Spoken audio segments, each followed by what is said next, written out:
سلام، مروری داشته باشیم بر مهمترین خبرهای امروز. آمریکا در مذاکرات غیر مستقیم با ایران شروطی را مطرح کرده که از نگاه تهران غیر قابل قبول است.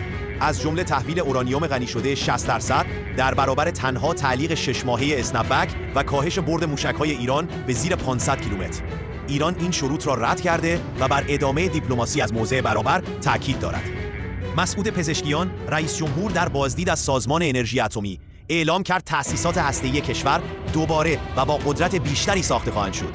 او گفت برنامه هسته‌ای ایران صلح آمیز است و تمرکز آن بر تولید رادیودارو و فناوری‌های نوین خواهد بود.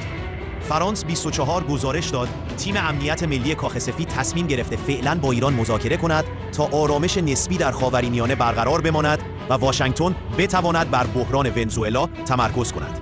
وزیر دفاع پاکستان اظهارات سخنگوی طالبان درباره اختلافات امنیتی اسلام آباد را گمراه کننده خواند و تأکید کرد که سیاست پاکستان در قبال افغانستان یکپارچه است، در حالی که طالبان خود دچار اختلافات داخلی و ناکامی در تحقق وعده‌هایش شده است. رئیس سازمان پدافند غیرعامل از ابلاغ دستورالعمل ساخت و آماده‌سازی پناهگاه‌های شهری خبر داد. بر اساس این مصوبه، شهرداری‌ها مسئول ساخت پناهگاه‌ها و وزارت راه موظف به اصلاح آیین‌نامه‌های ساخت و ساز متناسب با تهدیدهای نظامی شدند. نیکلاس مادورو، رئیس جمهور ونزوئلا، آمریکا را متهم کرد که با جنگ روانی و تهدید نظامی به دنبال سرقت بزرگترین ذخایر نفتی جهان است و خواستار اتحاد کشورهای منطقه در برابر فشارهای واشنگتن شد. CNN گزارش داد باراک اوباما دیگر مطمئن نیست دموکراسی آمریکا بتواند از دوران ترامپ جان سالم به در ببرد. او نگران است نسل بعدی دموکرات‌ها فرصتی برای ظهور پیدا نکنند.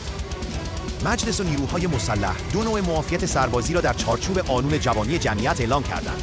مردان بالای 40 سال با 4 فرزند حتی با غیبت تا پایان امسال معاف می‌شوند و مردان بالای 35 سال با 2 فرزند بدون غیبت تا پایان برنامه هفتم توسعه یعنی سال 1407.